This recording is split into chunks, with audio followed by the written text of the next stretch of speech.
pudo haber sido de otra manera, pero así fue. Bienvenidos una vez más, Así Fue, espacio que comparto con mi amiga y colega, la licenciada María Barber. ¿Cómo estás, María? Pues oye, en el día de hoy de verdad que engalanada con las personas que engrandecen este recinto. Personas que habíamos pedido, que Oye, muy pocas veces nos hacen caso. Di la verdad, habíamos orado, hicimos un círculo, otro de apoyo cuando uno pasaba, y mira, Mira, el primer gobernador que nos engalana aquí, el licenciado Aníbal Acevedo Vilá y la licenciada Zoila Boy, bienvenido. Muchas gracias por la invitación. Gracias por la invitación. A mí yo decía, ¿de verdad que van a ir? Sí. Oye. Sí, es raro que nosotras nos den opción a quién quieren invitar, y fue como que se dio la oportunidad y fue como que, ay, qué brutal. Digo, aparte porque yo, no sé ella, yo soy fan de ti, o sea... Yo creo que tenemos el mismo desorden mental. Si nos conociéramos mejor, seríamos mejores amigas. Lo sigo en el espacio que tienen de análisis de la A a la Z. Lo sigo, no me pierdo. De la Z. De la Z a la... Le he cambiado el nombre. Muy bien. Me fascina, me encanta. O sea, yo soy fan del gobernador. Porque era estudiante cuando lo conocí, él era comisionado. Yo estudiaba en un internado en Washington. Tengo muchas experiencias bien significativas con el ser humano, porque nadie sabía lo que hacía detrás de la cámara. Así es que fue de verdad un honor haberlo conocido y tenerlo hoy aquí ya en otra faceta que además me Pero que tú ves cómo en la vida. Sí, Chantal. en la vida me imaginé yo que iba a tener esta oportunidad. Y tú entrevistándolo a él. Ajá. ¡Oh! Casi nada, casi nada. Sí. Así es que pues nada, bienvenido. Muchas Pues mira, gracias. esto es como un espacio aquí, como en la sala de la casa. Yo creo que el que no sepa quién es la licenciada Zoila Boy y el gobernador Aníbal Acevedo Vilá, pues no vive en Puerto Rico. Así es que no hay como que hacer mucha introducción a la carrera de ambos. Así es que nos gustaría más bien conocer quién es Zoila, que está fuera de la política, de la pantalla, además de la que tiene este podcast de los 60 y que... Oye, que a mí ese, yo no me lo pierdo. De verdad, qué bueno. bueno. Porque es un mensaje Qué bueno. positivo, un mensaje de empoderamiento. Y es un tú a tú. O sea, no hay nada de superioridad, de que toma nota, no. Oye, al final yo digo, oye, qué bueno estuvo. Sí. De hecho, me gustaría que Bueno, fuese más gracias. largo. ¿Sí? Sí. Wow. Sí. Ok. Sí, porque Pues- no se queda como con ganitas de... Sí. Sí. Pero eso es bueno porque entonces buscas el próximo. Sí, muy bien. Mira, pues nada, ¿qué te cuento de mí? Nosotros éramos 5 hermanos. Vengo de una familia normal, ¿verdad? En Puerto Rico. Mi papá, vendedor de ropa toda la vida. Mi mamá, ¿cómo se dice? Encargada de la casa, nunca estudió, hizo todo pensando en el futuro y el bienestar de sus hijos e hijas. Y yo crecí en una casa con mucha disciplina. ¿En qué pueblo fue? En San Juan. Bueno, papi es de Ponce. Ok. Y entonces mami nació en Estados Unidos continental, en New York, y fue criada allá, llega acá a Puerto Rico. El cuento de cómo se conocen es bello. Se enamoran, se casan y tienen 5 hijos. Y crecimos en un hogar de mucha disciplina, pero a la vez mucho apoyo y mucho amor. ¿Tú quieres ser esto? Esto es lo que tú, ¿verdad? No te puedes sentar a que te lleguen las oportunidades, tienes que trabajarlas. Así que yo crecí en ese ambiente y tengo que decir, lo que yo soy hoy a los 60, casi 61 que tengo, se lo debo a mi papá y a mi mamá y a muchas otras personas que uno se encuentra a través de la vida que te dan el apoyo que uno necesita. En la prelación de edades, tú eres la más chiquita, la mediana. Mira, nosotros, los hermanos varones ya fallecieron, pero yo soy la cuarta de 5. Tengo una hermana menor y entonces los otros eran mayores que yo, 2. Y entonces las mujeres somos las que todavía estamos en O sea, que lo que el te queda es mundo. una hermana. Me quedan 2 hermanas. 2 hermanas. Correcto. Y entonces mi hermana mayor tuvo su bebé bien temprano, así que mis papás la criaron como si fuera una hija más. Así que aunque nosotros éramos 5, la verdad es que la sexta yo la considero mi hermana menor. Yo fui a la escuela pública comenzando de chiquita. Papi y mami con mucho sacrificio decidieron que no era el mejor ambiente, querían ponerme en un colegio privado. En efecto me pusieron. Me gradué de Escuela Superior de El Pilar y me río porque uno pasa por allí, ya tú no ves el colegio, que da una nostalgia increíble. Pero nada, y de ahí tuve la oportunidad de ir al recinto de Mayagüez, terminé bachillerato, me ofrecieron un trabajo como maestra de inglés y de ciencia en el Colegio San Antonio en Río Piedras, estuve allí un tiempito, que las cosas de la vida todavía me encuentro gente que me dice, ay, usted fue maestra mía.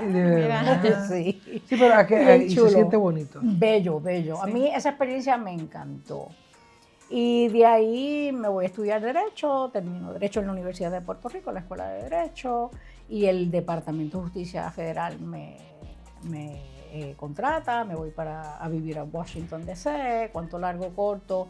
Trabajé con el Departamento de Justicia Federal por casi 10 años. Ahí estaba trabajando aquí en la cárcel federal, donde me asignaron la responsabilidad de ser el punto de contacto con las agencias estatales, y ahí entre Pérez Jiménez, que el juez Pérez Jiménez, sí, correcto, que tenía a cargo el caso de Morales Feliciano. Él llegó a ser el juez presidente. Correcto. Sí, porque hubo un proyecto que tú lideraste que tenía que ver con unos nuevos sistemas que se iban a implementar ahí, ¿correcto? Correcto, pues yo estaba trabajando con el BOP, el Bureau of Prisons, cuando Pérez Jiménez, cuando me trasladan acá a Puerto Rico, y Pérez Jiménez y yo trabajamos juntos porque, de hecho, yo creo que Puerto Rico, quizás mucha gente no lo sabe, pero sí, si nosotros tenemos una cárcel federal aquí en Puerto Rico, se la debemos a Pérez Jiménez, porque él fue quien luchó con el Bureau of Prisons, que nunca había abierto una cárcel federal fuera de Estados Unidos continental. Porque hoy hay en Hawái, pero fue después de la de nosotros. Oye, ¿qué se solía hacer? Fíjate, qué curiosidad. Antes de que tuviéramos la cárcel federal en Puerto Rico, esa pelota de cemento armado, ¿dónde se ponía las personas que eran acusadas por un gran jugador federal? Había un contrato entre corrección estatal. Por eso, porque eso es lo que yo había oído. ¿Es correcto entonces? Y los marshals federales, y entonces se ubicaban, muchos de ellos en lo que era el Oso Blanco, pero también en algunas otras instituciones, dependiendo la capacidad. Pero de hecho, una de las razones por las que el caso de Morales Feliciano duró tanto tiempo es porque desde el punto de vista de las personas que tenían a su cargo los sumariados, particularmente federales, que eran los marshals federales, llevaban muchas quejas de cómo teníamos a esos confinados y confinadas de la jurisdicción federal en nuestras instituciones correccionales. Así que por eso, entre otras razones, hubo mucha supervisión de parte de Pérez Jiménez. Pues cuento largo corto, Pérez Jiménez entiende que yo debo ser la administradora de corrección. Fue un reto. ¿Tenían visiones? ¿Tenían ustedes dos visiones paralelas? Bien parecidas. Porque si no, no hubiera hecho esa recomendación. Sí, era bien law enforcement. Muy bien. Que la vida uno va... Digo, algunos dicen que para mal y otros dicen que para bien, pero yo me siento que he ido madurando, y mi visión de aquel momento de ser tan fuerte, quizás el término, con la población correccional, particularmente en este momento con los jóvenes, las nenas y los nenes, eso ha cambiado por completo. Tú tienes mucho que aportar a esta discusión, sobre todo en la coyuntura del caso que estamos viendo en Ay Bonito, que es una joven que se está procesando como adulta, y ha sido como que aquí a todo el mundo se le olvidó cómo cómo es que siempre se ha manejado. Obviamente por la relevancia mediática que ha tenido el caso ha habido mucha discusión. Y yo te pregunto, o sea, tú que estás ahora de panelista ahí en el Canal 11, yo me imagino que a ti te saldrán captions cada vez que llevan gente a discutir temas relacionados con el asunto carcelario, sobre todo ahora que están pidiendo trasladarla a una institución juvenil, que tú fuiste secretaria de corrección y sabes cómo es que se va a dar el cobre realmente allá. Aquí la que sabe eres tú de ese tema. Yo no sé cuánto yo puedo aportar, pero sí te tengo que decir que tengo una opinión bien clara sobre el tema. Pues desde ti. Lo que queremos es desde ti. No. Por eso, y lo hemos discutido inclusive en el podcast de Análisis de la Z a la A, y yo lo he dicho públicamente, y para mí, lo más increíble es que la mayor parte de la gente está en desacuerdo con lo que yo digo. Lo que yo estoy diciendo es que yo recuerdo una de las experiencias que me sigue bien clara como ser humano, es cuando por primera vez yo voy a una institución y yo veo, estatal, y yo veo nenes de 10 años. O sea, yo entré y cuando yo vi estos nenes y nenas, lo que yo sentí es, estos nenes lo que les falta es un abrazo, que alguien les haya dicho, tú vales, te amo. En aquel momento mi responsabilidad no era la de abrazar, mi responsabilidad era la de ¿verdad? Mantenerlo dentro del sistema correccional. Hoy, conociendo lo que dicen las estadísticas, que casi el 80% de los menores que son desertores escolares terminan en una institución juvenil, que un % altísimo de los que van a las instituciones juveniles terminan en las instituciones de adultos y adultas. Pero más allá de las estadísticas, mi experiencia, porque yo toda mi vida he sido de boots on the ground, y lo aprendí de los federales, no es de escritorio, es siéntate y hablar para que nadie me cuente. Y mi experiencia dialogando con menores de edad, que yo no sé si ustedes recuerdan, pero cuando yo estaba en MDC Guaynabo, en la cárcel federal, había una unidad de vivienda de menores, eran todos varones en aquel momento, que eran menores de edad, pero estaban siendo procesados criminalmente como adultos. Y recuerdo la experiencia de haber hablado con cada uno de ellos y hacer lo mismo cuando me convertí en administradora. Y yo les aseguro que el 99%, por no decir el 100%, de esos niños, tú te sientas a dialogar con ellos y ellas, y los cuentos son horribles. Pero horribles. De su historia. De su vida, de cómo han sido víctimas de abuso, y quizás algunos abusos físicos, otros abuso sexual, abuso verbal. Ese abrazo que yo dije cuando entré a esa institución de juveniles, definitivamente no lo han recibido. Así que a base de todo eso, cuando ahora estamos hablando... Y ¿También percibías, perdona que te interrumpa, desesperanza en su futuro? No. Es más, yo creo que es todavía peor. Yo creo que era el self-fulfilling prophecy de que a mí todo el mundo me dijo, como Donald Trump acaba de decir, que los menores negros terminan siendo criminales. Pues ese tipo de cosas. Eso es genética. Pues exacto, pues ese tipo de cosas, yo creo que muchos de esos niños concluían desde el principio, yo no tengo alternativa, esto es mi futuro. Esta es la que hay. Estaban resignados a eso. Y entonces, ante todo esto, yo insisto que, por ejemplo, en el caso de esta chica que tiene 17 años, que apuñaló a otra menor, lo que me ha pasado, y con Gary lo discuto mucho en el programa, es perder. Mira quién tenía al lado. Exacto. A la mamá. Y la mamá la incitó, la invitó, la empujó para que apuñalara. Eso es lo que nosotros vimos. ¿Tú te imaginas la vida de esa nena con esa mamá? Si eso era allí. Si eso era allí. Exacto. Y a la mamá que la procesen, la metan a la cárcel y lo siento, que boten la llave. No me importa. Pero a la menor, no. Esa es otra cosa, porque yo creo que esa nena, la mamá no solamente falló el vecino que sabía que esa nena estaba siendo abusada y no hizo algo. Fallaron las maestras. El papá que todavía nadie ha dicho dónde está. Nadie sabe dónde está. Nadie, exacto. Así que mi posición es, y yo espero en papá Dios, que cuando se dé la vista, la jueza no encuentre causa para asesinato en primer grado, lo bajen entonces, quizás atenuado o el que sea, y entonces la tengan que procesar como menor. Exacto. Claro. Porque yo creo que hay una discusión que surge de unas expresiones que hizo el licenciado Leo Aldrich, creo que fue en el Canal 2, de cómo a nivel federal se atendían el procesamiento de menores de edad. Y nosotros vemos casos de menores. Y es como que, y lo vemos casos de menores desde la vertiente de la ley especial, a igual a menores que son víctimas de maltrato, o sea, esos son los casos de María y mío. Okay. Y él abre esta discusión que yo creo que es importante a la luz de que tenemos que analizar cómo los estamos procesando, cómo estamos atendiendo estos casos por lo que tú dices. Ese es el futuro de esta sociedad.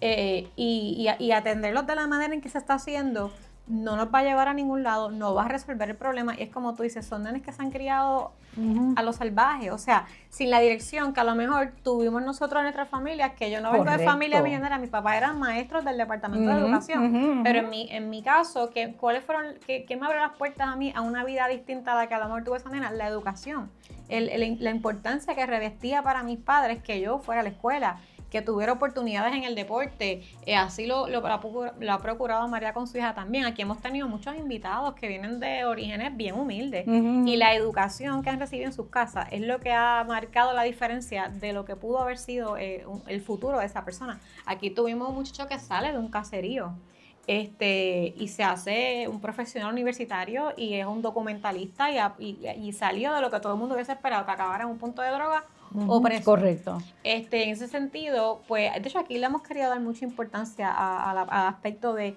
que ha marcado la diferencia en la vida de nuestros invitados desde la educación. Más ahora que tenemos muchas campañas tratando de psicoanalizar la sociedad puertorriqueña para determinar qué es lo que va a cambiar que un joven desvíe el camino, como que aquí hay muchas cosas, pienso yo, muchos factores que van más allá de lo que los padres. Hay gente que se cría con sus abuelos y tienen una educación de primera y los padres pues no estaban los abuelos. O algún hogar de crianza. Bueno, una madre, mi madre en paz descanse, ¿verdad? Que era ama de casa. Como dicen en España, de sus labores, whatever that means. O yo digo, de sus labores, es lo que aparece en mi certificado de nacimiento catalán. Pero la teníamos allí, nos buscaba a la escuela, estaba con nosotros, pues nos hacía la folie del pizza de Che Boyardí, ¿me acuerdo? Y nos ponemos a ver a Pilar Arena. Oye, y llegaba mi padre y allí no comía nadie hasta que mi padre no llegaba y se sentaba en la mesa. Oye, y era un dado, pero te creaba una estructura. Claro. Sí, pero hoy día no todo el mundo tiene eso. Y las mujeres hoy día, las madres, tienen que salir a trabajar y no pueden dedicarle ese tiempo a los hijos, como se hacía antes. Y hay muchos factores, pienso yo. Yo añadiría un paso adicional, porque si estamos de acuerdo en que tantos jóvenes y tantas jóvenes sufren de esto, de que no tienen la dirección, en muchas ocasiones lo que tienen es mucho abuso dentro de sus hogares. Cosas que después repiten. Correcto. Pero entonces tú lo procesas criminalmente como adulto, lo sentencias, le das 50 años, botaste en la llave, le quitamos la poca oportunidad que tenía ese ser humano de salir de donde estaba y mejorar, se lo quitamos, porque una vez tú lo metes en la cárcel, olvídate la vida para siempre. Esto de que si se supone que se rehabilite, whatever. Oye, espérate ese tema, porque eso es un tema denso, que lo hablé con Chantal, que me interesaba. Dice ahí, ese molestar si yo le pregunto, ¿tú de verdad entiendes que la cárcel, quiero que me establezcas, cuando tú estuviste en corrección, vis a vis la corrección de ahora, ¿aquella rehabilitaba sí o no? ¿Esta rehabilita sí o no? Mira, oye, de la manera más digerible posible, como tú, oye, y si empieza a hablar y si empieza a hablar en esperanto, ¿qué hacemos? No puede ser. Pues déjame decirte, desde que yo comencé a aprender, porque yo sabía nada cuando yo empecé con Bureau of Prisons, de las prisiones. De hecho, nunca me había interesado el tema, pero anyway. Desde que yo comencé, a mí me estuvo bien curioso que nuestra Constitución hable de que el sistema correccional rehabilita. Era como que, say what? La realidad es que la rehabilitación es una decisión individual. Y yo creo que algo hasta aspiracional, porque en caso de esta nena, ¿qué tú rehabilitas? Porque rehabilitar es algo que está... Claro, volverlo a donde estaba. Volverlo a habilitar. Exacto, excelente. Pero así que, si me preguntas, mi experiencia es que, uno, creo que está mal hablar de que el sistema correccional rehabilita o tiene la obligación de rehabilitar. Dos, si aceptamos que es una decisión individual, no es el sistema el que rehabilita. El sistema te da las oportunidades, te da los programas, te da los servicios, pero... Y recuerdo utilizar en aquel momento que me lo criticaban muchísimo, la frase de que tú al caballo lo puedes llevar al río, pero tú no puedes hacer tomar agua. Pues yo lo siento, eso es así. Hay miembros de la población correccional que hacen uso, aprovechan esas oportunidades y servicios, pero hay otros que no quieren. Y si no quieren, tú no los puedes obligar, pero añádele un elemento adicional que ese, diferente al estatal, en el federal no era tan fuerte. En el estatal, cuando yo estaba en mis tiempos, el poder de los pseudolíderes de las gangas era tal que ellos estaban... Los nietas 25, 27, huevos... Las avispas. Sí, exacto.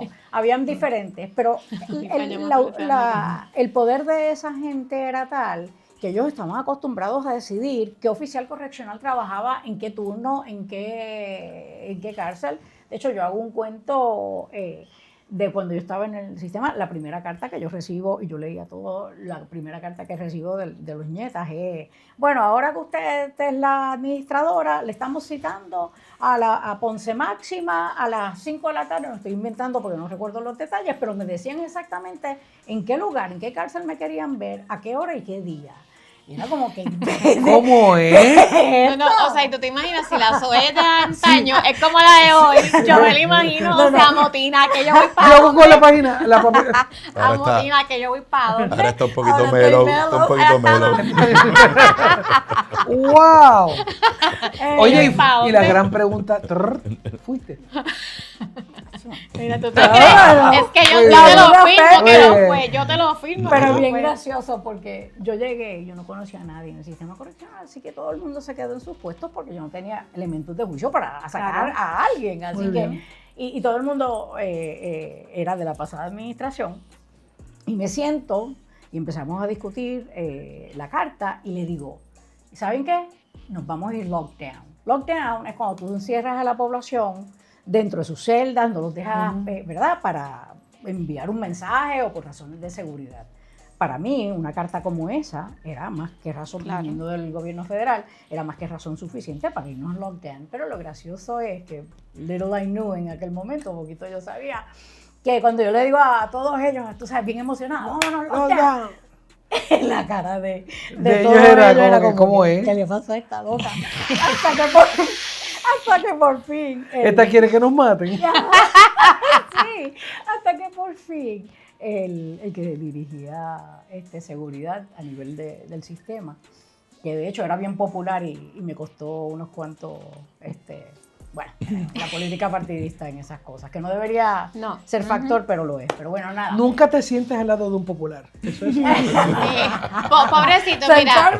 Pobrecito, yo voy a estar en minoría porque hay 3 mujeres controlando la conversación y el pobre está ahí como que ¿cuándo es mi turno? No, por eso yo estoy aquí disfrutándome la conversación. Ya mismo le toca. Pues entonces, rapidito, cuando yo le digo eso a todos ellos, por fin el capitán Fontana, en aquel momento el director de seguridad, me dice, administradora, y yo era bien fuerte, tú sabes, así que entiendo que les preocupará darme una noticia como aquella. Dice, es que tenemos que decirle, los portones en nuestras instituciones no sirven. Así que aquello... ¡Wow! O sea, es que... O sea, que no cerraba automáticamente. No cerraba. No había lockdown. No había forma de hacer un lockdown. Wow. Y la realidad es que, volviendo a lo que estábamos hablando, cuando tú tienes un sistema correccional donde son los confinados, los convictos y las convictas quienes toman decisiones, ¿cómo tú piensas que una nena de 17 años va a poder sacar algo bueno de esto? Es correcto. Lo que pasa es que yo creo que ese control de las gangas ha disminuido. Me parece, y no quiero sonar vanidosa o lo que sea, pero yo creo que yo lo comencé en gran medida porque yo tenía el background del sistema federal. Es que yo creo que después que tú saliste de ahí, no hemos tenido un secretario, o sea, yo no sé si tiene que ver que eras joven todavía en aquel tiempo, que eras bien guapa, digo, todavía lo eres, pero yo me acuerdo que eso era tema. Porque lamentablemente las mujeres tenemos que luchar con el asunto de que tú puedes ser bien competente, tú puedes ser... Pero tu apariencia física va a determinar... No te ayudaba. No. Te restaba la credibilidad. Oye, qué Sí. Qué horrible. Lamentablemente es así. Y el último cuento que hago es con relación a eso. En aquel momento yo tenía 33 añitos, 32, 33, y no podía ser que yo hubiera llegado allí por mis méritos, sino porque se lo debía. Y en aquel momento decían que yo era amante de Pedro Rosselló. No, pues por eso, o sea, yo estoy clara porque eso era tema, aquí hemos tenido también invitadas que han sido víctimas de eso, de la juventud, de ser algún contacto con alguien, o sea, no ha importado el currículo, no ha importado la experiencia, no ha importado la capacidad. Eso es como que ha pasado a un segundo plano, minimizando un poco la capacidad de uno como mujer de poder hacer algo bien. Pero lo más que me frustra es, yo estoy hablando del 1997 al 2000, todavía en el 25 años después, sigue habiendo este discrimen contra la mujer. Eso es así. I don't get it. La mujer tiene que ser súper siempre por encima. En el ambiente en que tú estás de la política, nosotras en el Tribunal a veces uno tiene que adoptar posturas que no son las que tú quisieras, porque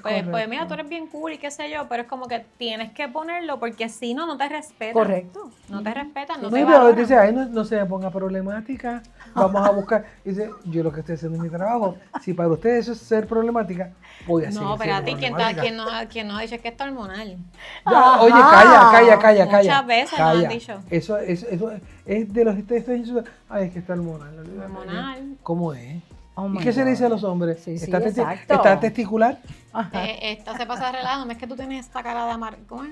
de amalgar? No, de amarga, me dices la palabra mala que no la vamos a decir aquí por respeto a nuestro invitado. Pero es como que yo no quiero tener esta cara. Lo que pasa es que si tú no llegas ya Sí, con con Oye, esta, qué con malo. esta, Estoy de acuerdo. Uno tiene que llegar, quítame la pajita. Oye, que no es ella broma. es la simpaticona y yo. Entonces yo te lo decía la simpática. Mi mamá decía, más vale caer gracioso que de un quinto piso. Sí, pero entonces me echa la mala a mí, tú me ves que yo la miro. Coopera. No, tú ataca. Que yo le pongo kill. Texto, kill. Pues gobernador, y usted, ay Dios mío, lo Esto hemos se dejado parece aquí, al, lo hemos... por eso esto se parece al podcast que ya no me deja hablar. Claro. Acá, ahora No, son aquí- tres. aquí- Ahora son aquí- tres. porque O no sea, lo van a volver. ahora son tres. Sí, ¿Cuántos segundos tengo? Si tienes miedo, guiña una vez. Parpadea una vez. Si es mucho miedo, siga haciendo así y paramos. Gobernador, y cuéntanos, vuelvo, o sea, quien no sepa quién es el gobernador Aníbal Acevedo Vilá, definitivamente no vive en Puerto Rico Casi porque llevamos viéndolo frente al lente, a usted, a su familia, muchos años, desde que yo tengo... Bueno, es parte de la historia de Puerto Rico. El que le guste y el que no también. Y no es eso, que yo creo que todas las encomiendas públicas que ha tenido ha sido un líder, o sea, ha sido una Gracias. figura, pues que todo el mundo tiene que mirarles. Que Pues- también le pues- cayó su agüita cuando iba para gobernador, que le querían cambiar el look y todo el mundo opinando de los trajes que se ponía. Y tú decías, pero ¿y qué es esto? Un tipo tan inteligente que estemos hablando de la Bueno, de digo, cómo se ahora, veía.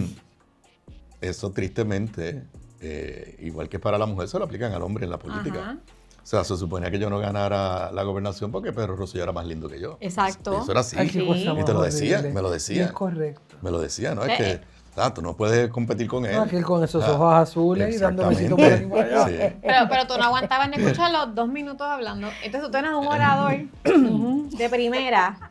Un tipo Oye, que es no, un no. speaker. Ya, cógelo suave. ya. Un speaker, un scholar. O sea, una Bueno, persona pero que nada, tú te contra- un poco igual que eso es. Yo vengo de una familia de clase media alta, pero clase media. Mi papá era abogado, servicio público y política. O sea, cuando yo nazco en 1962, en 63, y en 1964 mi papá sale electo senador por el Partido Popular por Bayamón. Así que quiere decir que yo nací en el mundo de la política, pero tengo 2 hermanas. Ellas no les gusta que yo lo diga, pero yo soy el menor, ellas son mayores. Eso pasa en todas las familias. Y siempre una familia bien unida, donde se le daba pues la importancia a la educación.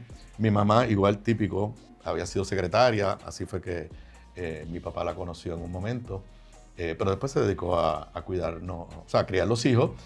Curiosamente, yo creo que ni hizo esa vez, ya después, ya nosotros grandes, le dio por ser media empresaria. Y con mi tía abrieron una floristería. No le fue muy bien, pero montó su propio negocio, por unos cuantos años. Inclusive ya nosotros éramos adultos, a veces le ayudábamos a hacer los delivery de las flores y ese tipo de cosas. La educación siempre fue, o sea, un pilar en mi casa. Y estudié en el colegio Eugenio María de Hostos, que estaba por aquí. Espera. Yo soy de ¿Cuál? Hostos de Isabelita Freire. El colegio Hostos de acá, no la cooperativa que vino después. Ah, bueno, yo estuve en la cooperativa con Tonito Andreu. Por eso. Pero no Pero se la la conozco, cooperativa que te la votaron. cooperativa en aquella La que está época. al lado de Buxeda. Por eso, Ramón la no se cooperativa en acuerda aquella época, según yo lo recuerdo, fue una pelea de unos papás que estaban en el colegio Eugenio María de Es Hostos y correcto. montaron la es cooperativa. co- es Pero a lo mejor no correcto. se acuerda porque te votaron. Y me votaron de todos los colegios donde estuve, entre ellos ese. Por eso yo a todo el mundo le digo, yo hay acabé por estudios esperanza. libres. Hay Yo estudié hasta, esperanza. hasta noveno grado. entonces Y ahí- lo digo Pues feliz. claro, porque hay esperanza para que nuestros jóvenes que se Hay pueden. esperanza, hasta noveno grado estudié. Y lo demás fue estudios libres. Bueno. En aquella época eso no estaba de moda, ahora sí está de moda. Homeschooling le llaman ahora. Exacto. Ahora le Sí, llaman pero a mí me dieron un homeschooling. montón. Y lo hice y me llegó Es más, lo mío es un GED, le llaman, porque no es un diploma de high school. Después me fui al ejército, pero ¿cuál es este? Pues el que la gente que no va a la escuela. El de los rebeldes. Venga, el de los rebeldes. Estudié en el Colegio San José, de ahí yo soy producto de la UPI, hice mi bachillerato en la UPI, lo hice en 3 años, de ahí seguí derechito para leyes. Y el resto, pues un poco lo que está en los libros de historia. O sea, y terminamos no sea humilde, terminamos en Harvard con una maestría en Derecho. Por eso, yo salgo de la Escuela de Derecho de la UPR, voy donde fui director de la revista jurídica. Wow. En aquella época, en la UPI, cuando tú te escogían director de la revista jurídica, ya los profesores te habían hecho los próximos 3 años. Pues tú sabías que si te escogían director de la revista jurídica, al otro día don Pepe Trías Monge te iba a llamar para ofrecerte ser su law clerk cuando terminaras. Sabías que si lo querías, en la escuela te iban a ayudar a que hicieras la maestría o en Harvard o en Yale, alguna de las, porque la escuela tenía esa buena reputación. O sea y sabías que si también te interesaba, tenías una alta probabilidad de ser law clerk en el Tribunal de Apelaciones, allá en Boston. Así que a mí me pasó así. Claro, lo que sucede es que cuando don Pepe me llama, pues, te llama cuando tú estás entrando a tu 3er año, o sea que en ese sentido es para los otros años. Cuando ya yo me gradúo, que estoy estudiando para la reválida, don Pepe me llama, que en paz descanse, me llama. Yo pienso que me está llamando para decirme cuándo empiezo a trabajar. Y entonces don Pepe decía así, me dice, mira, es que mañana nadie lo sabe, yo voy a anunciar que me retiro. Y yo por dentro decía, yo quedé sin trabajo. Y después la vuelta a quedar el estilo, acabé trabajando con Federico Hernández Dento, que acababa de entrar como güey. Hoy tenemos una relación de amistad hasta el día de hoy. Y fue un año, una experiencia tremenda. Y también fue lograr en por eso de ahí paso a Harvard y hago mi maestría en Derecho en Harvard, el LLM, y ahí paso a trabajar con el juez Campbell allá en el Tribunal de Apelaciones en Boston. Y pues del resto vengo para acá, voy a trabajar con Hernández Colón como su asesor en asuntos legislativos y de ahí en adelante pues es lo que está en los libros de historia, representante de la Cámara, comisionado residente y todo lo demás. Siempre quise hacer, o sea, mi plan inicial cuando yo estaba en Boston era regresar a dar clases, a ser profesor. Pero el destino me llevó por los otros caminos y ahora una de las cosas que más me disfruto es que doy un curso, lo he dado en las 3 escuelas de Derecho y regresar y estar en la escuela de Derecho, aunque sea para dar un curso, o sea, ser profesor me ha agradado mucho. ¿Ha habido algún sombrero que se le haya ofrecido, que se te haya ofrecido tan grande? Porque estamos hablando de sombreros grandes. Que ha dicho, no, a mí eso no me interesa. Bueno, en el mundo de la política muchas veces me dijeron que corriera para alcalde de San Juan y yo no me veía nunca como alcalde. O sea, no estoy diciendo que me lo ofrecieron, pero en alguna de esas coyunturas de la puerta que daban. ¿No te veías como alcalde porque no lo veías como parte de tu futuro? De lo que ya tú habías delineado, de lo que no se va trazando. No, digo con toda sinceridad porque pienso que a lo mejor no era el tipo de trabajo para el cual yo me iba a sentir más cómodo. Okay. O sea, y tú has sido abogada de la práctica privada. O sea, que tú has litigado en el tribunal, que tienes pero usted yo no tengo. Eso es lo que te decía. La única cosa que en mi bucket list nunca hice y ya no haré es litigar. Y fue ¿Nunca has litigado? No, nunca litigué. Y fue una decisión cuando salgo de la fortaleza. Mira qué joven se ve. Cuando porque no ha litigado. Eso es. Se descubre, mira, se descubre el secreto. Te dan añadir un elemento adicional. Mira, a ver, di que no solo te ves joven porque no has litigado. ¿Por qué? Me veo joven por la compañía en la que ando. Y Oye, no lo voy a negar, me lo dice todo el mundo. Todo complemento, o tú vas te preguntan hasta los complementos. Todo complemento. Pero mira, la realidad es que hace unos años atrás, admítalo, señor gobernador, hubiera venido en Chalina hoy con chaquetita y o sea, modernito. Exactamente. Una de las cosas que yo más aluciné cuando él llegó, Zoe pues, ya ha tenido el gusto de hablar con ella y Zoe es un personaje. Sí. Y yo no había tenido, ¿verdad?, el honor de conocer a Aníbal Acevedo Vilá, no lo había tenido. Y cuando le digo, dígalo, diría la revista Hola, él con su look desenfadado. Porque, oye, está vestido de un dominguero. Desenfadado. Desenfadado. Muy bien. Está a su aire. Sí. Él está cómodo, él cruzó la pierna, puso la mano. Es que yo creo que los exgobernadores. Pero es que yo no me lo imaginaba así. Ese es el ser humano que la gente no conoce. Yo no me lo imaginaba. O sea, yo para que sepas. Es de los exgobernadores, ¿quién tú has visto con este glow? No, y oye, de verdad, un poco él a está eso. relax. Por eso, un poco a eso. O sea, por ejemplo, yo las amistades más cercanas que tengo siguen siendo las amistades de high school, o sea, no tiene nada que ver con la política, ya pues conoce a prácticamente todo el mundo. Y un papá bien moderno, porque yo lo sigo en las redes, y un papá bien moderno, que anda con los muchachos también haciendo cosas de papá joven todavía. O sea que en ese sentido, yo he tratado de seguir siendo la misma persona que era antes de entrar a la política. Pero yendo a lo de litigar, porque sí, en el bucket list me hubiera gustado hacerlo y creo que lo hubiera hecho muy bien. Pero, cuando salgo de la fortaleza, que pues uno está diciendo que voy a hacer profesionalmente, lo consideré. Entonces yo dije, yo ahora, que ya fui comisionado, legislador, comisionado, gobernador, voy a ir a un tribunal aquí en Puerto Rico. Y entonces a lo mejor tengo el mejor argumento, el mejor cliente, el mejor caso, pero entonces me fallan a favor y alguien va a decir que me fallaron a favor porque es un juez popular. Qué malo. Sí. Voy a estar yo, a lo mejor de verdad no tenía razón, pero voy a pensar que me fallaron en contra porque es un juez PNP. A esta edad, ya yo pasé por todo eso y cerré esa puerta. Quizás no la debe haber cerrado, porque hay otros exgobernadores que han litigado. Porque ahora está hecho un artista.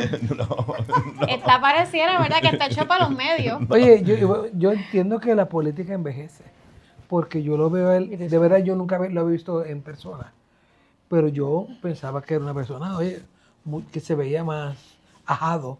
O sea, una persona ajada. O sea, la política envejece. Cuando tú sacas la foto, para mí que hasta un color de piel como un grisáceo. Un grisáceo tenue. Algo extraño. Y yo lo veo él con esta soltura, con esta tranquilidad. No, a mí algo que yo, ¿verdad? Sí quiero destacarle, que ya aprovechando que lo tenemos aquí, porque yo lo sigo en la radio, en la televisión, en las intervenciones que hace. Es que yo lo sigo en sus redes. Yo siento mucha admiración por usted, lo confieso, porque es que yo tuve una experiencia en la universidad, estando en... Lo voy a decir. Yo fui cortobita, que es un internado legislativo que se hace en el Congreso. ¿Dónde estudiabas acá? En Sagrado, en la Universidad de Sagrado, De hecho, esa oportunidad me permitió a mí estudiar después allá, y el congresista con el que yo trabajé me apoyó, me batió con Sanford Bishop, que era representante del segundo distrito de Georgia. Era un programa que era una beca legislativa que te pagaban mientras tú estabas allá y tenías la experiencia de trabajar con algún congresista. Y te daban créditos en la universidad. Y te daban la universidad, en la que sea. Tenías que ir a la universidad, o sea, y teníamos una universidad asignada y tenías que ir a coger clases, anyway. Wow. ¿Qué ocurre? Que él era el comisionado residente y te mandaban un estipendio porque en aquella época no había ni atache móvil, ni pago automático. No, tú tenías que esperar que el cheque llegara por correo, y yo era hija de 2 maestros pelados. Entonces tú tenías que esperar que llegara el estipendio para tú poder bregar, y el primer estipendio se tardó y alguien se lo comentó a él. Como que mira, estos muchachos están, y yo no me acuerdo, yo tenía, usted tenía alguien en la oficina que era amiga mía, yo no me acuerdo por qué, él preguntó y se hizo el cuento y él nos dio el dinero. No sé si usted se acuerda. No me acuerdo. Con el compromiso que cuando llegara se lo íbamos a devolver. Y cuando yo le fui a pagar, no me quiso recibir ni un centavo. Eso no lo sabe nadie. Porque eso lo hizo allí en la oficina, tras bastidores, fuera de cámara. Igual yo me acuerdo que todo el que sabía que había un cordobita asignado y llegaba a pedirnos para que le consiguiéramos reuniones con los congresistas, nunca nos pidió nada de eso. Nunca usó ningún interno para adelantar ninguna agenda ni nada de eso. O sea, y esas son cosas que en aquel momento... porque son cosas que no se saben. Y tenías que haber estado allí cuando hacía la fiesta para los estudiantes puertorriqueños. No, yo tengo fotos de los almuerzos congresionales con él, que nos invitaba. ¿A quién llevé el año que tú estuviste? Estuvo ¿cómo es que se llama el hermano de Dalmau, de Juan Dalmau? No, a la fiesta de música. A la fiesta, Ortiz Dalio. No, de música. De música, pues yo llevé, cuando yo fui comisionado residente, yo llevé a Fiera La Vega. Sí, yo llevé a Plena Libre. Party, pero yo no me acuerdo. Yo hacía unos parises, porque había una tradición en aquella época. Sí. Pero eso nadie lo sabía. Yo no me acuerdo en qué mes era, creo que es en octubre, que era como para darle el recibimiento a todos los estudiantes puertorriqueños que estaban en todo el área.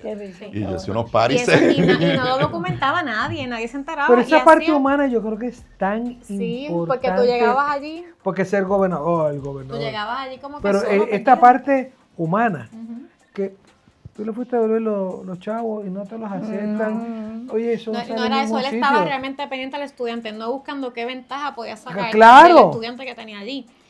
Porque la realidad es, yo en la oficina manejaba la agenda del congresista en el sentido de que todo lo que llegaba, yo era la que pasaba la invitación o no la pasaba. Era la que decía, está esto, no hay esto, porque él lo que manejaba era el congresista era su agenda legislativa, pero la de estas cositas por el lado, éramos los internos los primeros que te ponían a recibir esas cosas. Bueno, pues cuento largo corto. Yo tuve una experiencia personal con el señor gobernador que nadie se enteraba porque esas cosas no las publicaban. No había en redes sociales tampoco, no había nada de esto. Y allí pues uno tuvo contacto con muchos líderes. Yo estaba ajena a la política completamente hasta que llegó allí. O sea, yo no seguía nada de la política. Y es como que esta primera noción que tú tienes, la tienes con una persona que es la manera en que se proyectaba, era una persona con muchos valores.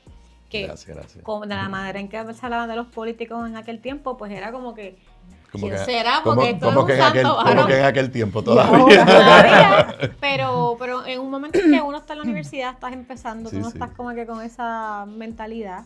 Así que en ese sentido se ganó mi cariño. De hecho, después cuando tuvo el revolú, yo piqueteé allí con mi abuela frente a la federal. Yo me acuerdo, yo salía del trabajo, ir allá a hacer un rato de la indignación que era tan grande. Así es que lo he seguido, me he leído sus libros. Me falta comprarme el que todavía no ha salido, anyway, pero ya lo están anunciando por ahí. No, ya está disponible. ¿Ya está disponible? ¿En dónde? Sí. Bueno, está disponible en todas las... Bueno, él tiene Casa él Norberto tiene un lo website. tiene. Sí, lo tiene, sí. Amazon lo tiene. Bueno, en este momento que estamos grabando, estoy peleando con Amazon porque supuestamente ya llené todo. Yo en el pasado los otros libros los había vendido a través de Amazon, pero algo pasa que no me lo está reconociendo. Hace como 2 días me dijo que sí y cuando entro a ver si está disponible no está. Así que en esta semana seguiré peleando.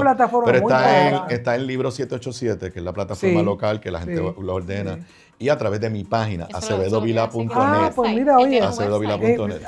La página, la gente puede verlo en acevedovila.net. O sea, la ponemos ahora en pantalla. Acevedo.net. Para que los amigos lo vean. Sí. Porque eso es un libro de historia, de historia viva. Sí. No, oye, y bien documentado, porque por lo menos yo... 1927-2025. Se llama En primera fila, las luchas sobre el estatus en el Congreso y en Puerto Rico, 1997-2025. ¿Por qué esa fecha? Porque en 1997 es que yo asumo por primera vez la presidencia del Partido Popular. ¿Por qué en 1997? Porque en 1997 es cuando yo asumo por primera vez la presidencia del PPD y ahí voy a Washington. La primera vez que yo pisé los pasillos de Washington, del Capitolio, yo había ido a Washington, me imagino que alguna vacación, pero no había entrado al Capitolio. Fue como presidente del Partido Popular en la discusión del proyecto Yo, que era el tema de usted estaba cabildeando por la quinta columna. Bueno, después de eso, o sea, primero va el proyecto John no se aprueba en el Congreso y entonces Pedro Rosselló convoca al plebiscito local y a mí me toca, junto con Sila, porque lo tengo que decir, en el libro lo relato, pues llevar el esfuerzo de lo que le llamamos ninguna de las anteriores, la quinta columna. Que eso lo usamos ahora, lo patentizó y eso se usa para todos los asuntos que tengan que ver con estatus, todo el mundo usa para la quinta enmienda. Mira, en el libro un poco, o sea, relato cómo llegamos a esa decisión de respaldar una cosa que se llamaba ninguna de las anteriores. Entonces, pues tiene todo un relato cronológico desde la perspectiva de las cosas que fueron sucediendo en Washington y en Puerto Rico sobre estatus. Lo hago en función de las 4 alternativas: Estado Libre Asociado, Estadidad, Independencia y Libre Asociación. Un quinto capítulo de entonces, pues, un poco mi reflexión. Comparto o analizo datos que ni se conocían, o sea, cómo fueron las votaciones, cómo se comportaban los diferentes delegaciones, particularmente en el Congreso, pero tiene unos elementos un poquito autobiográficos porque también ahí yo voy dando a conocer cómo mi pensamiento sobre el tema del estatus va cambiando según se van desarrollando los eventos. Así que tiene un poco de recuento histórico, tiene análisis, tiene reflexión y tiene recomendaciones. Y debe ser chulo esa combinación, pero encima uno poder en algún momento, ¿verdad? En alguna etapa, ¿verdad?, estar ahí metido también. Por eso, o sea, hay un ingrediente adicional que es la presencia de uno. No es que yo estoy reseñando lo que alguien me dijo de un amigo que un día fue feliz. En primera fila. Es que por eso es el nombre, por eso es. Oye, excelente título. Y más ahora con esta explicación. Y relato cosas que nunca las había hablado públicamente. diálogos y conversaciones con Hernández Colón, que en paz descanse. Pues de repente, después que salga, vamos a tener que hacer otro para hablar. Bueno, yo lo voy a tener.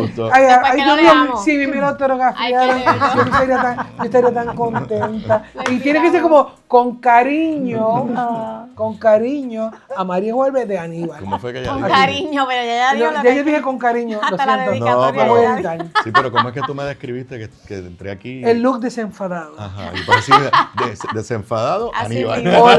Hombre. Oye, es que yo El creo que desenfadado, yo el creo- desenfadado. El desenfadado. Yo creo que hay una nueva generación que se está adentrando por primera vez a los asuntos políticos, y yo creo que lo vimos con el movimiento de estas últimas elecciones, la cantidad de gente joven que empezó como a mostrar, porque históricamente no han sido los jóvenes los que han definido aquí las elecciones, ni son los que salen a votar. Y ha habido como un movimiento que se han ido, yo creo que estratégicamente y astutamente a las universidades, a hacer campaña desde ahí tratando de empujar ese voto joven. Y yo creo que son pocas las fuentes confiables de información que tenemos que puedan hablar de esos tiempos que no habían redes, que lo que tú tienes es lo que la gente mete en Wikipedia, que tú sabes que eso no es Una fuente fidedigna. no. Y entonces tú tienes, todavía está usted disponible porque es joven y con la información correcta, o sea que podemos nutrirnos de que fue un protagonista de la historia política en Puerto Rico, de temas que hoy día se hacen más pertinentes y más vinculantes, porque todavía yo creo que se hace política vendiéndonos a la gente que como si el estatus lo pudiésemos resolver algún día, y yo sinceramente, si es o no es, yo no sé usted sabe, yo lo veo también como algo aspiracional, que nos vamos a morir sin verlo. Pues cuando leas el libro, verás que te dedico unos párrafos a ti. Ay, bueno, pues obligado, por eso Zoe se está riendo. Después que yo lo lea, tenemos que volver para acá. Esto va a ser un tema obligado. Yo no quiero pensar que Zoe ha tenido ya el beneficio de leer el libro. Obvio. Sí, Claro. Wow. Oye, y ahora hablando de todo un poco, ¿cómo Definitivo. rayos se da el análisis de la Z a la A? Ah, bueno, porque él es un caballero y primero van las damas. No, espérate, no, ella es junte. El junte. Ah, bueno. Un popular. Bueno, la realidad es que yo creo que tiene que Oye, ver. a mí me parece bien impresionante. Mira. Yo Yo tener creo que un vamos popular, a hablar a ella. un popular, Que con tenga- alguien que ha estado en el PNP y que encima se lleven bien. Sí, pero lo que pasa es que yo creo que a lo mejor puede algo tener que ver, que en verdad eso es una PNP rara. No, yo creo que eso es una un PNP statement. rara. Ok, nosotros somos una especie política en peligro de extinción, y ya Sí. yo lo he dicho en otro foro. Qué así. bueno. Yo digo que hay dos especies políticas en peligro de extinción en Puerto Rico: los populares soberanistas y los PNPs progresistas, liberales, en Los temas realmente sociales. progresistas. Porque, por eso digo en temas liberales. O Sí. sea, PNPs que defienden el derecho al aborto, que defienden a la comunidad LGBTQ+, Oh. tristemente es bien poco. Y populares, como era Churumba, como era Aponte, como era Willy Miranda, quedamos bien poco. Ya. Quedamos bien poco. Así que en ese sentido vieja tenemos guardia. esa conexión desde el punto de vista de que, pues, uno si tiene que nadar en contra de la corriente, pues, nada en contra de la corriente se entiende que es lo Y correcto. ustedes Pero para pueden sentarse y contestarte- discrepar y aún así, discrepar a veces, discutimos. Pero es Sí, pero rico. nosotros nos enredamos y no guardamos Sí. ninguna apariencia. Sí, pero yo nunca los he visto donde yo enredados como tú y doy, yo. nunca se ven los puños. No pasa nada. No, Esa es la mentira. idea, eso es lo No, importante. Adiós. Wink, wink. No. A lo que voy es, aunque el derecho a discrepar, que yo creo que es riquísimo, Ajá. la gente no acaba de entender que no somos ovejas de rebaño. Cada cual tiene un poquito de... Ustedes pueden discrepar y aún así conservar esa discrepancia en altura y tener un saldo de enriquecerse después de haber discrepado. Pues mira, yo creo que la contestación corta es definitivamente que sí. Definitivamente que sí. De hecho, yo creo que a medida que fuimos compartiendo el libro, eso se dio, porque en muchas ocasiones era como que vete pan caramba. En que viaje tonta que esto no fue así. Yo me lo imagino a ella. Y yo le decía, yo no pretendo convencerte, pero... Pero tú sabes, discrepábamos Pero era un y fluir chulo. terminábamos. Pero era chulo. De verdad que sí. Y yo creo que sí. Pero en el podcast hay mucha sintonía. Ustedes no están muy Ajá. alejados. Sí, yo no los he visto Ah, muy bueno, sí. alejados en términos de visión y puntos de vista. Sí, es verdad. Nosotros, es verdad. Y es medio loco como surge, porque tú me preguntas cómo fue que empezamos a hacer esto. Y fue que nosotros comenzamos, nos invitaron de forma independiente a participar en el Poder del Pueblo, pero como panelistas. panelistas, O sea, tenemos un segmento los dos juntos, o sea, los dos argumentando. Se suponía que fuera a ponerlos un a pelear PPD con una PNP. Entonces la advertencia fue... se hicieron amigos, no se pelearon y montaron el podcast. Exacto, así mismo terminamos. Oye, pero ese pie forzado estuvo bueno. No, Sí. de verdad que sí, olvídate que fue definitivamente... ¿Y les gusta hacer el podcast? ¿Lo disfrutan? Pues es una catarsis. Qué bueno. A mí me encanta porque no está en la televisión. Tú no tienes control del tema ni de lo que quieres decir. El tiempo. Hay El tan poco tiempo es tiempo. Y en el podcast puede hablar malo. Es verdad. Sí, que yo soy bien Sí, mal se la hablada. sabe. Sí, está tranquila. ¿Cómo va a que- ser? No, Yo. tranquila que está aquí, no, o sea, nosotros no hablamos más lindo Relax. que tú, tranquila. Pasa que aquí nos comportamos bastante. Pues sí, pero de verdad que en el podcast tenemos la oportunidad de hablar de cosas y entonces no tenemos la presión del tiempo. ¿Y cómo escogen los temas? ¿Se ponen de acuerdo? ¿Lo echan en la urna? ¿Ven lo que está...? Normalmente entre sábados grabamos los martes Exacto. y normalmente en nuestro fin de semana hay algún momento de paréntesis de que vamos a hablar el martes. Ok. A Y veces como hemos- Puerto Rico no tiene casi tema. Casi. pero a veces cogemos temas y sé que esto hasta, no sé si la palabra es le duele, pero soy hasta lo reciente más. O sea, nosotros cogemos los temas que entendemos que podemos aportar y que nos gustan. Pero a veces también sabemos que estamos escogiendo temas que entendemos que son súper importantes y a la gente no les importa. Qué triste. Y es, entonces ¿verdad? cuando Eso lo es triste, vemos, es triste. o sea, si... Ven, no si- pasa tiempo. Si Es triste, vamos a sí, ponerlo, pero es triste. si la semana anterior hubo una pelea entre dos políticos y pues estamos obligados a hablar de eso, pues sabemos que eso lo va a ver medio mundo.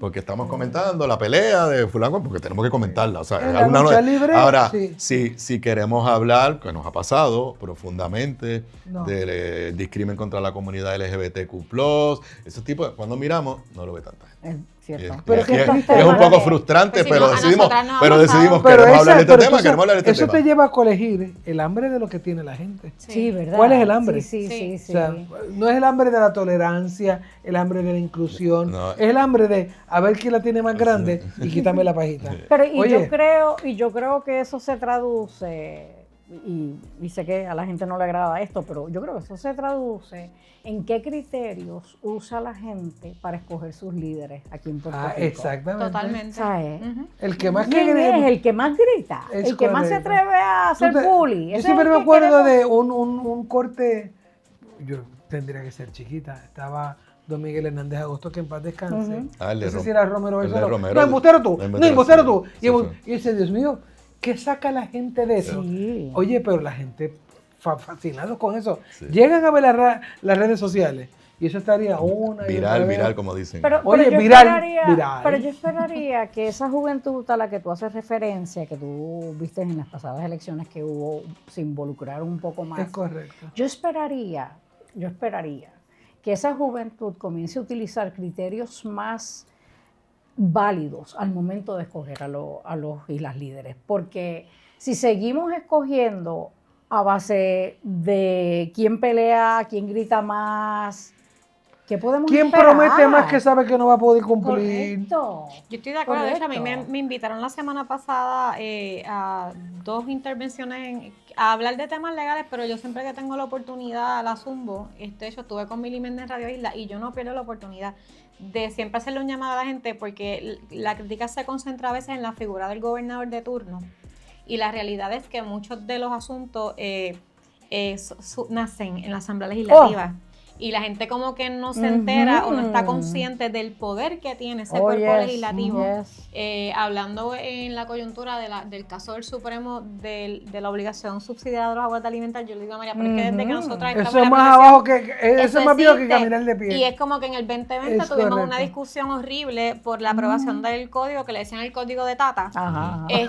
Y era como que ese artículo estaba ahí y eso nadie Es se correcto. enteró y eso no era importante. Ese porque era- artículo estaba ahí y era- los había que criterios agarrársela. que se ponen como si fuesen nuevos del Supremo.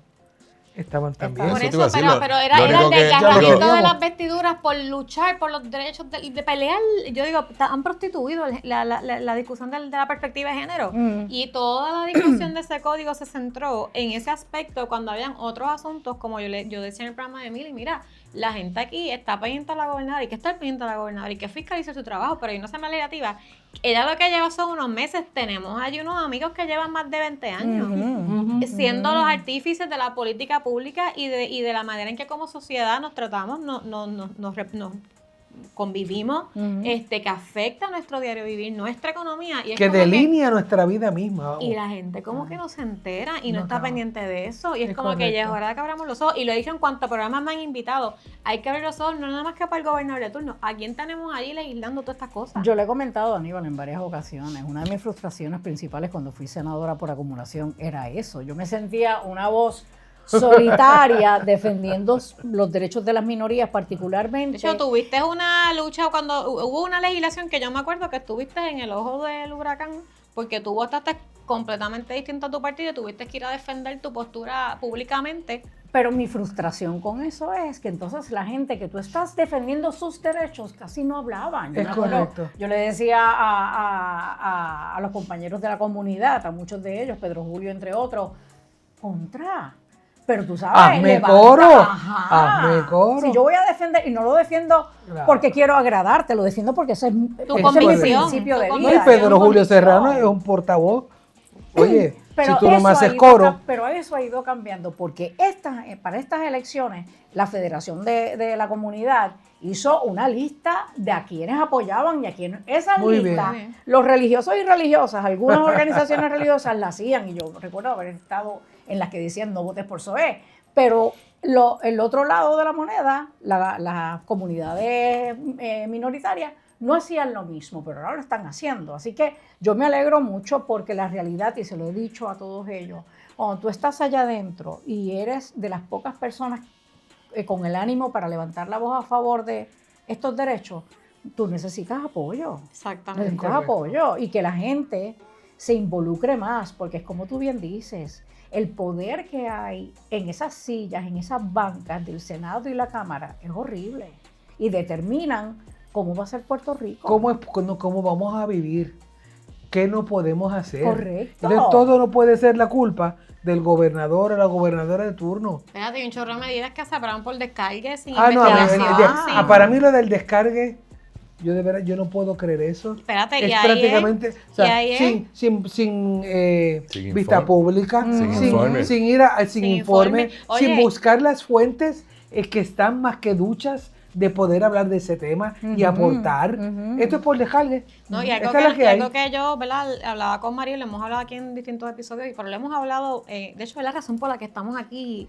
No tenemos que estar haciendo este espacio y lo gracias a hacemos y tratamos de aportar de alguna manera porque ya de verdad, yo le decía a María, yo llevo 15 en la profesión, María lleva 30 y pico y yo le digo a ella, hace 10 años atrás la calidad de los jueces era bien distinta a lo que tenemos hoy y tú ya sabías cuando te llegaba un caso en la sala que te llegaba, tú tenías más o menos un pronóstico de cómo ese juez bregaba y tú sabías, incluso tú decías, yo olvídate que esto yo lo hago en el apelativo, ya hoy a mí me da terror.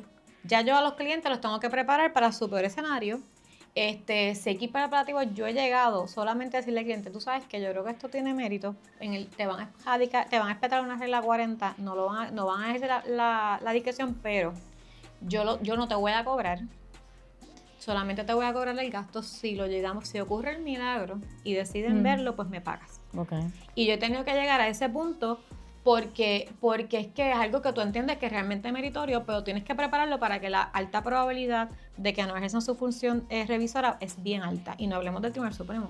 Entonces, cuando tú empiezas a ver estas medidas alocadas que se aprueban, cada vez que tienen un caso de feminicidio, corren otra vez a enmendar la ley 54 como si el problema fuera la ley. Sí. Como si eso Y hiciera entonces, algo. esos son los casos que tú y yo vemos y tú lo que ves es que realmente el problema no es la ley, es quien le toca implementarla. Es el proceso judicial, es quien está, como dice, está con la cota puesta, que no sabe lo que tiene entre manos, mala mía. Que desconoce el mundo vivo. No, y que por más que tú me digas que tienes sala especializada, que los están adiestrando, no es verdad. Y si lo están haciendo, pésimo trabajo el que están haciendo, mala mía. Entonces, cuando tú ves lo que cuesta, nosotros hemos tenido casos de una ley 54 que estuvimos 2 años 2 años para que se le hiciera justicia a esa persona. Ay, Dios 2 mío. años. 2 Y esa años. persona, yo no sé cuántas veces, en 2 años tuvo que revivir todo el historial de abuso que vivió. Entonces tú decías, de hecho, yo llegué a un punto en que cuando se acabó el caso le dije, yo necesito vacaciones un mes, este caso a mí me ha quitado años de vida, yo estoy drenada. No, se tuvo que ir de vacaciones. Me Yo me fui. siento totalmente drenada. Yo le dije, yo estoy yo estoy agotada emocionalmente. Porque estoy uno agotada. emocionalmente se involucra Pero en el claro, caso. Porque es que Tú yo también- apoyas al cliente. Ay, yo Sabes tengo- que el mismo sistema la está revictimizando. Y yo tengo una tendencia de verdad a tirarme por el rico con el cliente. Y me pasa en todos los casos. Y ya he tenido que ir soltando y esta lo sabe, esta vez hasta me regaña, pero es que vuelvo y es una frustración tan grande. Entonces cuando yo me pongo a analizar y veo que los estás renominando y veo que están anunciados que va y tú sabes lo que hay ahí. Y entonces viene y tú ves el anuncio un día y ya el otro día te lo aprobaron. ¡Te lo aprobaron! Y tú dices, ¿cómo es posible? Entonces nos mandan unas evaluaciones por correo y tú dices, ¿qué hicieron con ellas? ¿Se perdieron en el espacio? ¿Qué pasó? Entonces ahí es a lo que vamos. Y es algo que yo lo digo.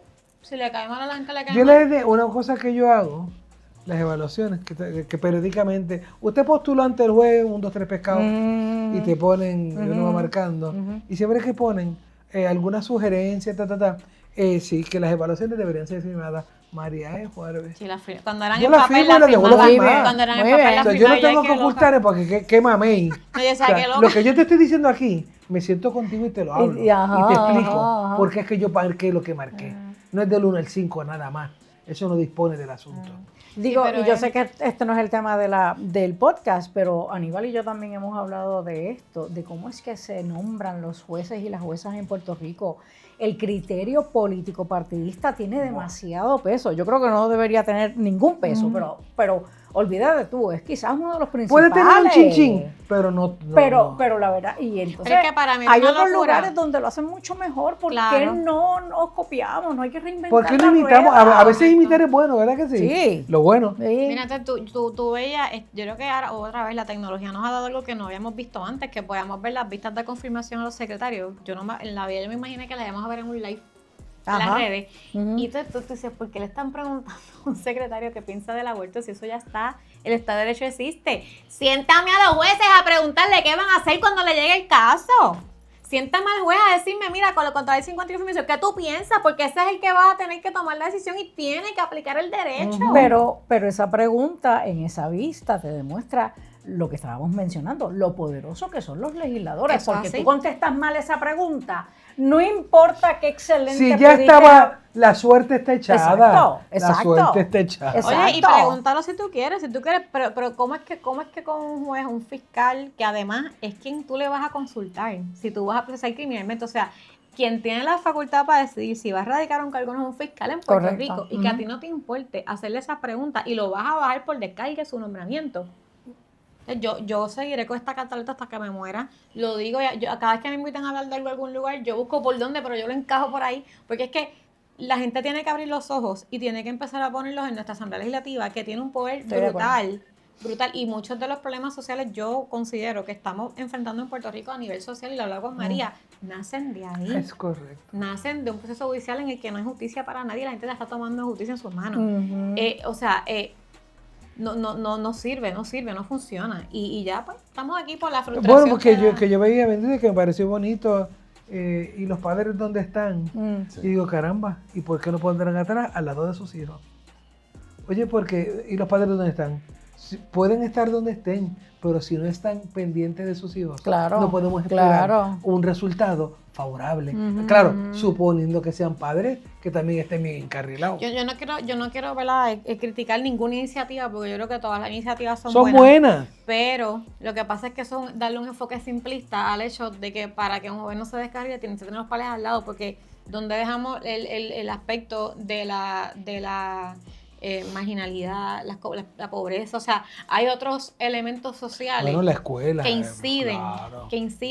en estos problemas que vive la familia. O sea, y vuelvo, como decía Zoe al principio del episodio, ¿qué tú esperas de una nena? Que su mamá es quien la... Pero eso sí, O sea, si el papá o la mamá tiene un problema de adicción o tiene un problema de Claro. violencia, pues by the way, yo no lo quiero al lado de él, yo no lo quiero al lado del nene. Exacto. No, pero O sea, ahí la sociedad tiene que de alguna forma. Pero mira que es lo que entrar. pasa, que la ley 246 se deroga por la ley 57 porque es una orden de nivel federal que hay que atemperar la política, entonces ahora está todo La del dirigido a Family la First. reunificación familiar. Sí, Sí, sí. y está todo dirigido a la reunificación Sabe. familiar. Y tú puedes tener un papá harto de droga, que tú sabes que no hay manera que tú puedas suplir capacidades protectoras, pero tienes que someter al nene a todos esos intentos como si fuera una rata de experimento, a ver si tú en algún momento puedes reunificar. Y entonces hay relaciones que no son reunificables. Correcto. Sí, pero el daño que le has hecho durante En el todo el camino. trámite es horrible. Claro. Horrible. Claro. Y no- Eso es como, yo siempre decía, el Hemos tenido nenes. que llega a la cárcel, ya pues llegará. Nosotros pues, hemos tenido niños. bueno, malo, regular. Pero cuando sale peor de lo que Nosotros entró. hemos tenido niños que han entrado al sistema a los 3, 5 años y tienen 17 y Es todavía correcto. están Ay, en una Dios unidad mío. social. Oye, que no es en broma. el departamento Que de no es broma. como si el problema fuera el niño, el problema es el padre. Que Y no lo, es broma. lo sometes a evaluaciones, investigaciones. Niños y dale- son niños y adolescentes rotos. ¿Cómo es que tú que dices que apestan a psicólogos? ¿Cómo es que tú dices, tienen bueno? una peste a psicólogo para toda la vida. O sea, ¿cuándo le vamos a dar un poquito de naturalidad, de algo normal? ¿Por qué no podemos normalizar? O sea, es tan difícil seguir, oye, y hay un esfuerzo, y lo hacen, de destruir la niñez, de destruir la adolescencia, y después esperar el futuro con qué. Exacto. Porque ese es el futuro. Claro. Ese es el futuro, ese es el que nos va a empujar la silla de ruedas, que nos harán así, para venderla más abajo en la casa de empeño. Como vamos, no, yo lo veo bien poco porque están muriendo sobre eso. Oye, que esa es la otra. Ese es el destino casi siempre, o muerto o preso. Imagínate. Ay, qué gusto tenerlos Oye, aquí, de qué verdad, placer, yo voy a qué decir una lujo. cosa, y como yo sé, ella dijo que sí, Aníbal. Cuando se publique el libro, a nosotros nos gustaría dejar una puertita abierta, de pensar que, porque lo voy a leer, y sé que No, yo lo voy a leer. Chantal es una leedora ávida. No, yo con mucho gusto para que vengan de nuevo. vuelvo y les hago el examen para estar seguro que lo leyeron y que le hago el Yo quiz. los quiz yo me copio, pero da igual. Sí, porque con mucho yo no gusto. leo ese aspecto, cuéntame de qué va. Sí. Sí, Si oye, algo- oye, ¿de qué va? ¿De ¿De qué qué va? va? ¿De Y qué yo va? toca Si algo yo quisiera que lo que planteo yo ahí pues se discuta. Seguro. Oye, sí nos gustaría mucho. Inclusive cuando hablaste de las nuevas generaciones, yo doy ahí unos datos desde el punto de vista de estatus, del tema de estatus, basado en encuestas y en resultados, que pueden dar una señal de que algo está pasando Algo está entre esos muchachos jóvenes, que están Y a pensando Zoe la diferente. queremos aquí también. Sí, para que venga a Ya que ustedes fiscalizar el yo podcast. estoy seguro que ustedes hacen carpooling y uno pone gasolina un día y la otra pone gasolina el otro día, para que Zoe venga también y nos hable. A fiscalizar, a Si ella fiscalizar. cree que en Puerto Rico hay justicia. Algo facilísimo. Dale, sí, bien fácil.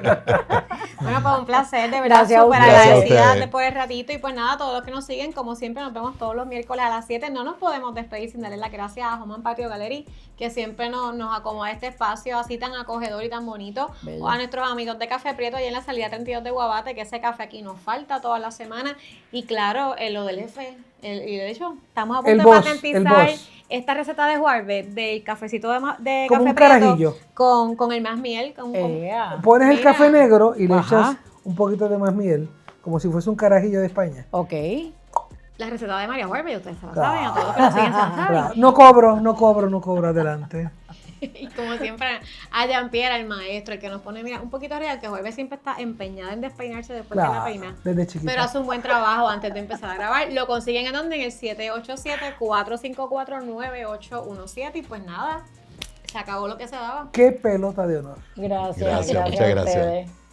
Hasta la próxima, nos vemos. Gracias por venir. Gracias.